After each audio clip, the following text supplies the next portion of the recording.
Hello all, it's Saturday evening. Weekend அதுவுமா வீட்டில் எப்படி இருக்கிறது?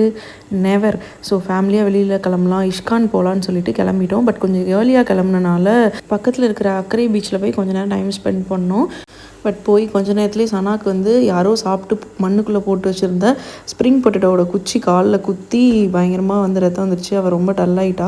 ஸோ பப்ளிக் பிளேசஸில் கொஞ்சம் ரெஸ்பான்சிபிளாக நம்மளோட சாப்பிட்ட வேஸ்ட் எல்லாத்தையுமே டஸ்ட்பினை தேடி அதுக்குள்ளே போட்டுருங்க. அது நமக்கும் சரி, நம்மளை சுற்றி இருக்கவங்களுக்கும் சரி, அது ரொம்ப நல்லது. அதுக்கப்புறம் நாங்கள் வந்து டேரெக்டாக இஷ்கான் கிளம்பி போயிட்டோம். இஷ்கானில் எனக்கு ரொம்ப பிடிச்ச விஷயம் அந்த லைட்டிங் தான். பட் நாங்கள் போன டே வந்து லைட்டிங்ஸ் ரொம்ப கம்மியாக இருந்துச்சு. ஏன்னுலாம் தெரில.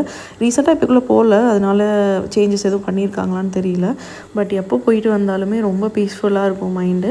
ஆக்சுவலாக அம்மாவுக்கு வந்து கொஞ்சம் புக்ஸும் வாங்க வேண்டியது இருந்துச்சு இஷ்கானில். அதுக்காக தான் மெயினாக போனதேவும்.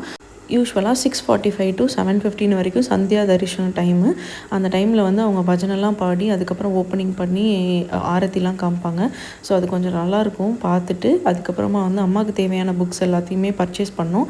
பர்ச்சேஸ் பண்ணிட்டு கீழே போனால் வந்து அன்னதானம் போட்டுருந்தாங்க. அன்றைக்கி ஏதோ ஃபங்க்ஷன் போல். எப்போயுமே குட்டியாக தொன்னையில் தான் கொடுப்பாங்க. பட் இந்த டைம் வந்து கம்ப்ளீட் ஃபுட்டாகவே ப்ரொவைட் பண்ணியிருந்தாங்க. வெஜிடபிள் புலாவ், பட்டாணி மசாலா, உருளைக்கிழங்கு அந்த மாதிரி ரொம்ப நல்லா இருந்துச்சு. கொஞ்சம் நேரம் சாப்பிட்டுட்டு ரிலாக்ஸாக காற்றுல அப்படியே கொஞ்சம் நேரம் உட்காந்துருந்தோம். அப்பா, அம்மா, நான் எல்லாருமே பேசிட்டு அங்கே ஒரு சின்ன ஷாப்பிங் கடை இருக்கும். அங்கே வந்து வாங்குறனோ இல்லையோ சும்மா போய் சுற்றி பார்க்குறதே எனக்கு பிடிக்கும். புதுசாக ஏதாவது திங்ஸ் வந்திருக்கா அப்படின்னு சொல்லி பார்த்துட்டு அகர்பத்தி, சந்தனம் அதெல்லாம் கொஞ்சம் வாங்கிட்டு அப்படியே ஜாலியாக கிளம்பிட்டோம் பேசிக்கிட்டேமோ. சடனாக டீ குடிச்சிட்டு போகலான்னு ஒரு பிளானு. ஸோ அக்கறையில் பிலாலுக்கு ஆப்போசிட்டாக இருக்கிற கல்யாண் மெஸோட காஃபி டீ குடிச்சிட்டு அங்கே வந்து பன் பட்டர் வந்து ரொம்ப டேஸ்ட்டாக இருக்கும். மதுரையில் சாப்பிட்ற மாதிரி ரொம்ப ப்ளஃபியாக டேஸ்ட்டாக இருக்கும். ஸோ சாப்பிட்டுட்டு கிளம்பிட்டோம். நெக்ஸ்ட் vlogல பார்க்கலாம். பாய்.